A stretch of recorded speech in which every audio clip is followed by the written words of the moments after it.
Our next story has two parts, two headlines. One, the International Court of Justice has ruled against the US and in favor of Iran. And two, Russia will be the president of the United Nations Security Council for the next 1 month. Let this sink in while we tell you that Iran doesn't gain anything with the court win and the West will have to go through the motions at the Russian-led Security Council.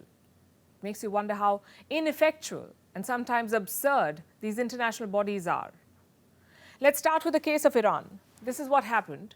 It has achieved a small victory over the US. And this is thanks to the International Court of Justice, the ICJ. America has been imposing sanctions against Iran. It has also frozen Iranian assets. Now, the ICJ has ruled that the move was illegal and that the US must compensate Iran for freezing some of its assets.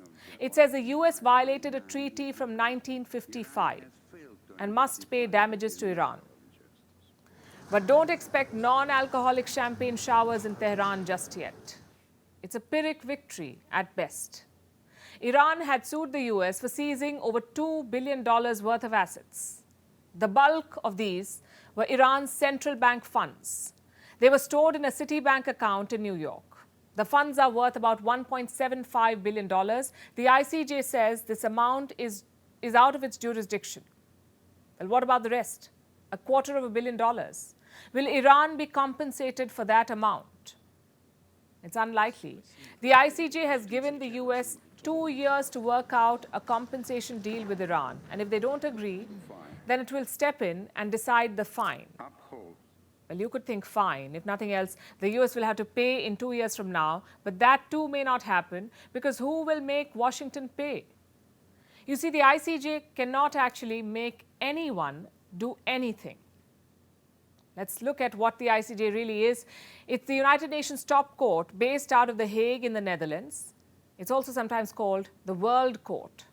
The ICJ is supposed to be the final arbiter for international disputes. All ICJ rulings are binding. Judges of the courts. But, and this is the key part, the ICJ has no means to enforce its judgments. The court is toothless. A number of countries, including the US and Iran, have ignored its rulings in the past. Then what's the point of all of this? Why give Iran false hope? Honestly, we don't have an answer. Maybe it's just a feel-good exercise, something to keep judges and lawyers busy. Either way, it seems like a huge waste of time and absolutely ridiculous. Much like another development we want to talk about. Starting tomorrow, Russia is going to head the United Nations Security Council. Yes, again, you heard that right. It's going to take the helm of the UNSC at a time when it's invading Ukraine.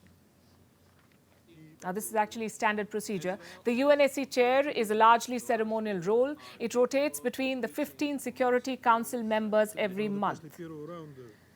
Russia was the chair last February, exactly when Putin declared his special military operation. Of course, the irony of it has not been lost on anyone. This is what the US had to say. We urge Russia to conduct itself professionally during its scheduled presidency in April, and for the Council to continue to continue its important work on a number of issues of peace, security across the world.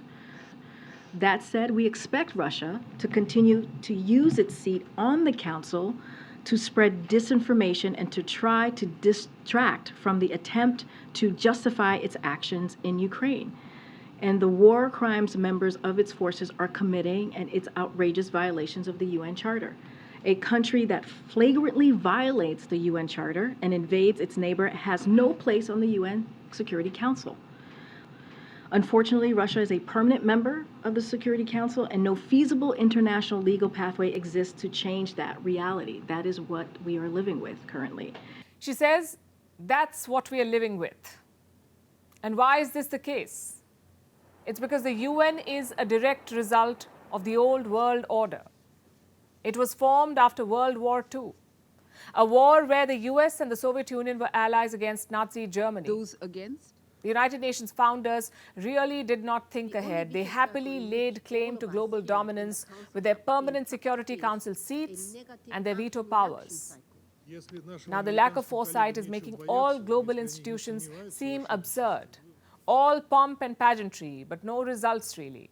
What's worse, they're reluctant to reform. These archaic institutions need to be changed for the new world. The vetoes need to go and the power has to be redistributed. If not, then we'll just keep seeing ridiculous stories like this one.